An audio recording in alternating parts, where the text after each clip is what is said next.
النحل آیت 126.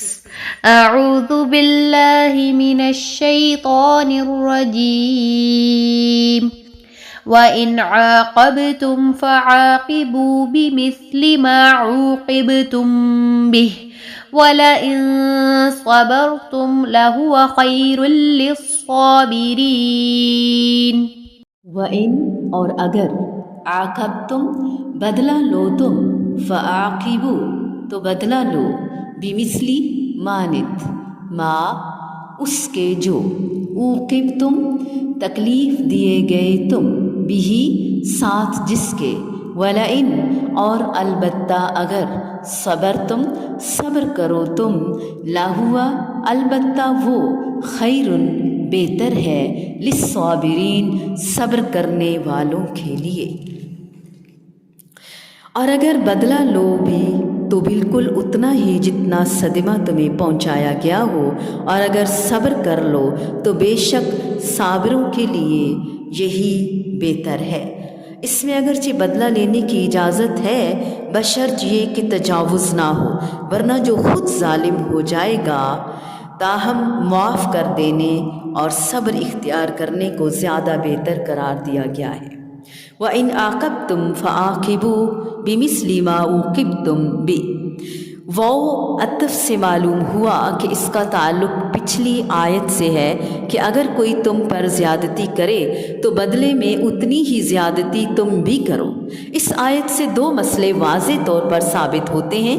ایک یہ کہ قتل وغیرہ کا قصاص اسی طریقے سے لینا جس طریقے سے قاتل نے قتل کیا ہے یہ جائز ہے، اور اس کی تائید اس یہودی سے قصاص والی حدیث سے بھی ملتی ہے جس نے ایک بچی کا سر 2 پتھروں میں کچل دیا تھا، تو آپ صلی اللہ علیہ وآلہ وسلم نے اسی طرح قتل کرنے کا حکم دیا.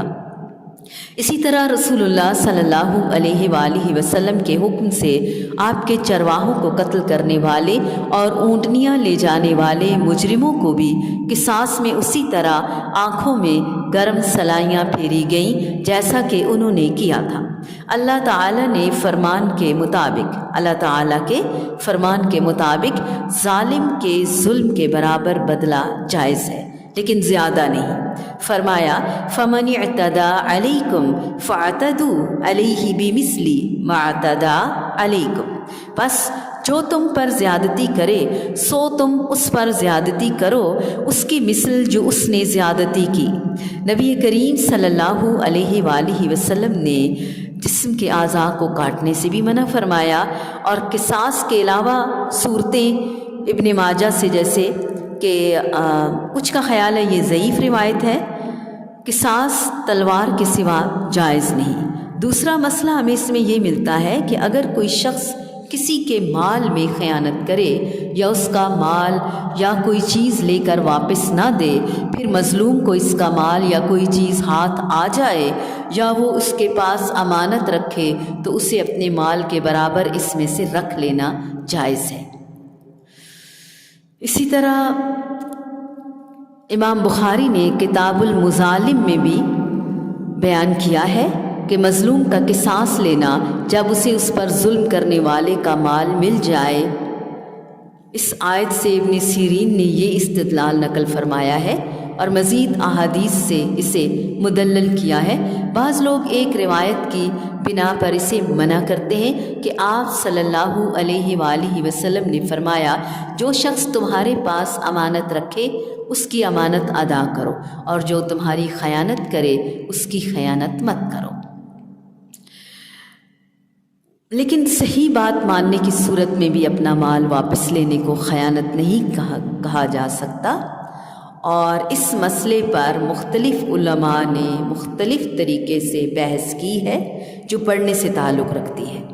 اگر ہم اس کے مطابق مختلف کتابیں دیکھیں، حافظ ابن حزم کی لکھی ہوئی یا اور کتب بھی ہمیں بے شمار ملتی ہیں اس بارے میں.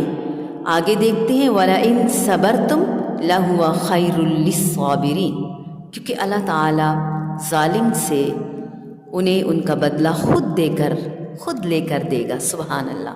اور اپنے ہاتھ سے انہیں صبر کا اجر عظیم بھی عطا فرمائے گا. اللہ تعالیٰ نے فرمایا والذین اذا اصابہم البغی ہم ینتصرون وجزاء سیئۃ سیئۃ مثلها فمن عفا واصلح فاجرہ علی اللہ انہ لا یحب الظالمین.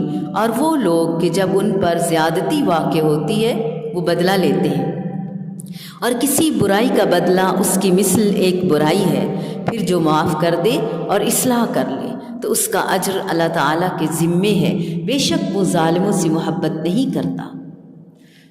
اللہ تعالیٰ ہمیں ان آیات کو حق کے ساتھ سمجھنے اور ان پر عمل کرنے کی توفیق عطا فرمائے، ورنہ پھسلنے کے بہت چانسز ہیں ہمارے لیے. اور ذلت قبول کر لینے کو ناپسند کرتے تھے اور قدرت پا لیتے تو معاف کر دیتے. یہ صحابہ کرام کا طریقہ اور وتیرہ رہا ہے. وَإِنْ عَاقَبْتُمْ فَعَاقِبُوا بِمِثْلِ مَا عُوقِبْتُمْ بِهِ وَلَئِنْ صَبَرْتُمْ لَهُوَ خَيْرٌ لِلصَّابِرِينَ.